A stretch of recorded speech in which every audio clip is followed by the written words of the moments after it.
I cannot get enough of these little handheld micro arcade machines. This time it's Heavy Barrel. I'm going to take a look and review it for you right now. Don't you know that you're a grown up?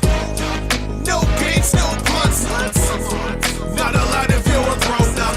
Hey there, welcome back to Gen X Grown Up. I'm John. I am a Gen X Grown Up. Thank you for checking out this video and the channel. You know, something I've been having a lot of fun doing is collecting these micro arcade machines, both from Basic Fun and My Arcade. And my collection on my shelf is really growing. Every time I see a new one of these, I have this compulsion. I have to have it. I mean, it reminds me of the great times that I had in the arcades back in the early 80s before those kind of dried up and blew away in the United States. Most of these little guys in my collection so far have been really easy to come by. You just head to your local retail store, at a Walmart or a Target, and they're right there on the shelf waiting for me.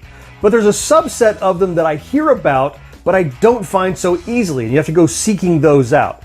One that I just recently found and acquired was this Heavy Barrel, the classic arcade game from Data East. Now, if by chance you've been looking for this Heavy Barrel and haven't found it so far, I'll be sure to put a link in the description below this video where you can click and find out where I got it. It's a little more expensive than Walmart, but if you're a collectionist nerd like me and building up your little tiny arcade collection, you're going to want to try to find this one, I think. Now, Heavy Barrel has always been a tough nut to crack when it comes to bringing the arcade experience into any home environment, whether it's a console or even a little toy like this. And that has to do with the controls of Heavy Barrel. It wasn't just a joystick and buttons or even a spinner. It was a special joystick that was a twisting joystick. So you could move up, down, left, right, but when you rotated the stick, that's how you aimed your little soldier's gun to decide where you're shooting. Different consoles tackle this differently. It's really challenging when you're doing like arcade emulation. So I'm really interested in seeing how My Arcade tackles that control scheme and what method they use to emulate Heavy Barrel here on this little unit. Before we get started, if this is your first time checking out Gen X Grown Up, you see that little bar that lifts? It's got a subscribe button in the corner. Give that a click and enable those notifications too, and you can check out way more of our cool Generation X inspired stuff. All right, let's take this Heavy Barrel to the table and see how it performs. The box on this one is a little bit different. I noticed that it actually has like game history on the side. There's this extra cardboard piece that other My Arcades I have seen did not have, which is kind of interesting and different. Wow, well on the surface, Heavy Barrel appears to be right on par with the other My Arcade titles that we'd expect. It's got the really nice side art. It's got that more squat and wider kind of stance, so you can get more of that art on there. Like the others, it has a four-way joystick with the removable top stick, A and a B button, reset, and a start button. The power is here. And on the back, you have a headphone jack, a volume up and down. And remember, you can actually power these with a micro USB if you'd rather not put batteries in it, but I'm going to put batteries in it and we're going to try it out. All right, let's juice it up. Oh yeah, that's some Heavy Barrel. Crank it up as loud as it'll go for you here. All right, start.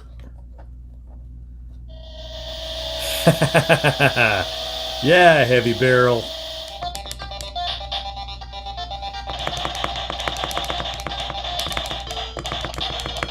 Yeah. Now again, this is definitely the NES on a chip. In this case for Heavy Barrel, I think that is a great decision. You know, because the NES version of Heavy Barrel took into account that controller discrepancy that you're just not going to have on a console or particularly on a little box like this. There's no way you're going to have that multi-directional spinner stick.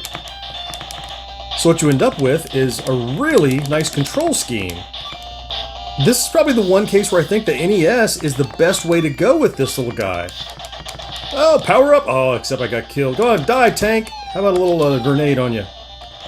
Because of how this NES ROM was, it was full screen. It didn't have that kind of slice of score down the side. It's all across the bottom. So you end up with what is actually a very good representation of what the arcade game was. You know, it's hard to be unhappy about this.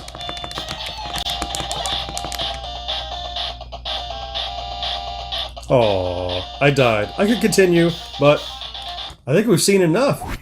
Hey, pretty good job, My Arcade. This is probably the first time that I haven't scored points against you for using the NES ROMs, and it's because I'm an arcade purist. If I want an arcade machine, I want that arcade game. But in this case, as I mentioned, this is probably the best way to emulate heavy barrel in the home environment. They already take the control scheme that they solved for the NES. It has that full screen view, and frankly, the NES version of Heavy Barrel is pretty close. If you brought the arcade ROM, you would have a cost barrier where you'd have to create a special set of controls for this unit, and I don't see that happening for any unit of this type without driving the price up into the $50, $60 probably.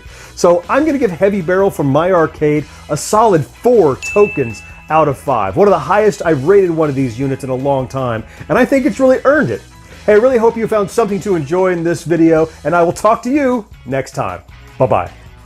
Gen X Grown Up is dedicated to bringing you new Generation X inspired videos every week. Here are a couple more you can watch right now, but for even more, subscribe and enable those notifications. And if you love what we do, we invite you to support us over on Patreon. And of course, your feedback in the comments and a quick thumbs up are always appreciated.